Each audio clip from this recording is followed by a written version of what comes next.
Hola a todo el mundo, bienvenidos a The Call. Yo soy Michelle. El día de hoy hablaremos de psicópatas.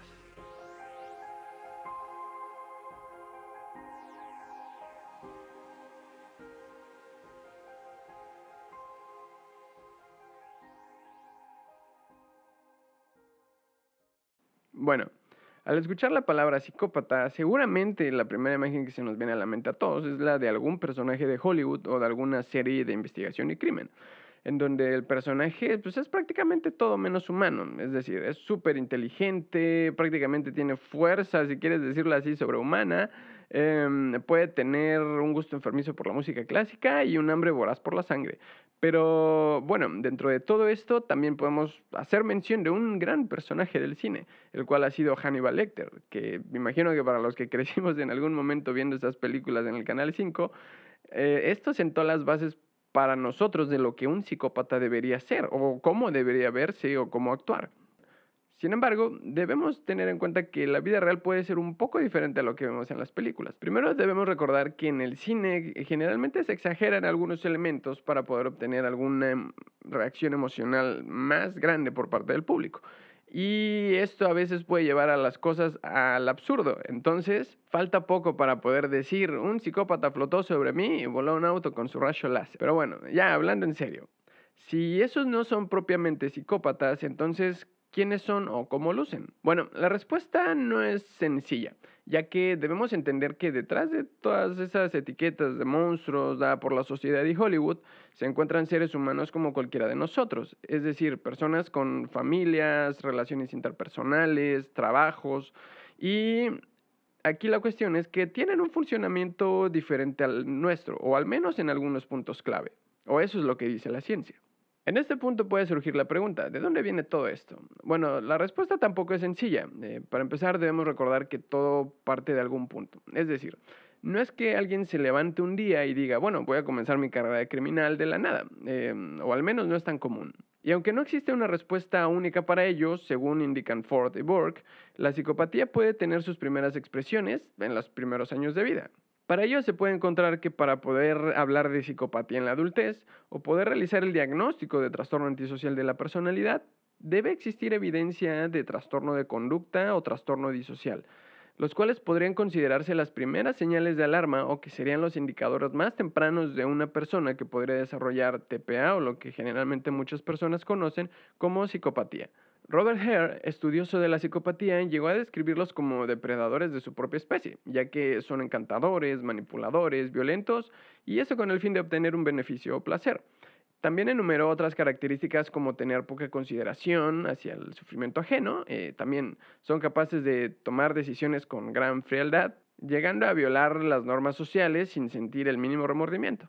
Bueno, de acuerdo con Ariel Baskin Summers, algunas cosas pueden diferir de esta concepción anterior. Ella apunta que a pesar de que los psicópatas pueden ser entendidos como personas que tienen problemas para entender las emociones de los demás, y esto podría ser una forma de explicar por qué su actuar egoísta, por qué existe una baja o prácticamente nula preocupación por el bienestar de los demás e incluso el propio, y por qué llegan a cometer delitos violentos en un rango hasta 3 veces mayor que la población regular. Ella indica que en realidad no tienen dificultad para poder entender lo que los demás piensan, desean o creen, como anteriormente se creía. Más bien, su comportamiento parece tener o parece indicar que no toman en cuenta las ideas de los demás, pero al presentar pruebas en experimentos sugieren lo contrario. Cuando ellos escuchan una historia y se les pide que digan explícitamente lo que un personaje está pensando, pueden hacerlo sin problema. Indica Baskin Summers que en realidad son personas que pueden entender lo que sus víctimas piensan, pero simplemente no les interesa. Es por eso el porqué de sus acciones. Explica que nosotros desde la infancia nos vemos afectados por la mente de los demás de manera involuntaria. Lo mismo sucede, pero de una forma no tan fuerte en los psicópatas. En su investigación con internos en Connecticut, junto a Lindsay Drayton y Laurie Santos, se muestra que pueden tomar deliberadamente la perspectiva de otros, pero en general no lo hacen de manera automática como la mayoría de las personas lo hacemos. De acuerdo con ella, esta es la primera demostración o evidencia de que los psicópatas no tienen esta habilidad automática que el resto de las personas posee. Y en resumen, todo lo que indica Baskin Summers es que los resultados muestran que los psicópatas no toman automáticamente la perspectiva de otros, lo que es algo involuntario para la mayoría de la gente, pero para ellos esto es una opción, algo que pueden entender si los ayuda a obtener sus metas e ignorar en otras situaciones. Eso también ayuda a explicar por qué actúan de manera insensible, cruel e incluso violenta. Por otro lado, Jutta Fried, psicóloga de la Universidad de London, guarda sus reservas sobre la investigación llevada a cabo por Baskin Summers, argumentando que las pruebas realizadas solo miden la espontaneidad del cambio de atención. Aunque ambas posturas pueden ser debatidas, esta es la realidad a la que se enfrenta el estudio de la psicopatía. En realidad existen muchas perspectivas que pueden refutarse una a la otra y en ocasiones nos dejan en el punto de partida. Esto puede resultar un poco frustrante a la hora de intentar explicar a estos sujetos. Sin embargo, no todo está perdido, ya que hoy en día existe información o evidencia que podría arrojar algo de luz en este enigma. Se trata del papel del cerebro, o más bien, de un mal funcionamiento de las estructuras cerebrales, lo que podría predisponer a la psicopatía y en algunos casos a la conducta criminal. Bueno, a lo largo de la historia han existido casos de crímenes cometidos por personas con historiales prácticamente intachables y completamente alejados del sistema judicial. Por ejemplo, el caso de Charles Whitman, quien al parecer un tumor estaba creciendo en su cerebro e impedía el correcto funcionamiento de la amígdala, la cual es la estructura encargada del procesamiento de las emociones, lo cual terminó en la matanza de 17 personas y 39 personas heridas. O el caso de Phineas Gage, quien pasó de ser prácticamente un ciudadano modelo a alguien maleducado, vulgar e instintivo, después de que un accidente laboral provocara que una barra de hierro le atravesara el cráneo. Un ejemplo de los casos anteriores, no existe alguna respuesta específica del por qué resultaron de esa manera. Se puede hablar de daño cerebral o tal vez imbalance químico en el cerebro, lo cual podría provocar la psicopatía.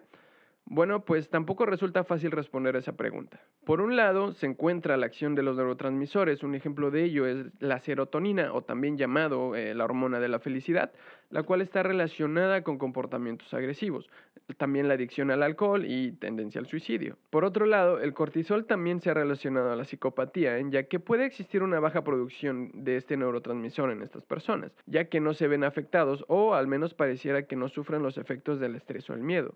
Caso contrario con la testosterona, en la cual es producida en mayor cantidad en los hombres que en las mujeres y también puede relacionarse a la agresividad. Eso quiere decir que si existe un incorrecto funcionamiento del cerebro y un desequilibrio químico, alguien puede convertirse en psicópata o tal vez psicópata de la noche a la mañana. Bueno, dentro de lo que sabemos, esto no funciona así, afortunadamente. En este caso, Adrian Rain señala que parte de los rasgos que se encuentran en la personalidad psicopática también pueden estar presentes en una gran parte de la población.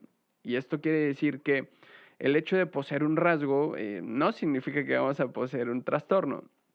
En esencia, hoy en día también puede haber muchas cuestiones que estén afectando nuestro funcionamiento a nivel general. Esto quiere decir que hoy en día vivimos en tiempos extraños y cada vez más violentos, en los que existe cada vez más indiferencia al sufrimiento de otros y hay exposición a escenas violentas en el cine, la televisión, incluso en la vida diaria, y esto a edades cada vez más tempranas, lo cual puede tener cierto efecto en nuestro actuar diario. Es aquí donde podemos decir que hay que prestar atención a diferentes factores. Somos seres biopsicosociales, es decir, tenemos que prestar atención a la parte orgánica, que es donde puede existir algún daño formado tal vez por golpes, por maltratos en la infancia o tal vez anteriormente en el proceso de gestación puede haber una alteración en el crecimiento o formación de algunas estructuras. También el factor psicológico que puede presentarse, todo lo relacionado con el mundo interno, con las fantasías, motivaciones, todo lo relacionado con cómo nuestra personalidad se va a ir formando y cuando lleguemos a cierta edad, a partir de ahí podemos hablar de cómo ya se solidificó y cómo sigue funcionando en un futuro. Pero también no podemos dejar de lado la influencia del factor ambiental, es decir, la parte social. Todo eso también tiene un efecto en nosotros y hay estudios que han tratado de estudiar la relación de la violencia y los efectos que puede tener en nuestro cerebro. Entonces, a pesar de que tenemos evidencia sobre, o al menos nos da una idea de dónde puede venir la psicopatía, no hay una respuesta clara al respecto. Esto puede ser de carácter multifactorial. Como dije, responder a las preguntas no es sencillo. ya que se presentan muchos factores que pueden influir de alguna manera. Sin embargo, es por ello que resulta también muy complicado poder predecir si alguien con psicopatía podrá tener un camino criminal o no. Es por ello que lo ideal es estar atentos al desarrollo de los seres humanos desde sus primeros años y poder brindar espacios seguros y una crianza en el que puedan desarrollarse libre y de forma saludable, ya que la detección temprana de los indicadores de alerta puede ser vital al momento de buscar ayuda y tratamiento. Tal vez esto no revierta la problemática central, pero de alguna manera podría significar un cambio en la forma en la que se integra a estas personas a la sociedad y también poder evitar a la larga consecuencias desastrosas. Bueno, eso ha sido todo. Espero te haya gustado la explicación del tema o al menos el resumen que hice. Recuerda que también si te interesan estos temas puedes seguir investigando al respecto. Recuerda que la información sigue cambiando, sigue creciendo, el conocimiento, estudios siguen saliendo y van modificando la visión del mismo fenómeno. Entonces, te invito a que investigues más también. Entonces, bueno, yo me despido, soy Michelle. Nos vemos a la próxima.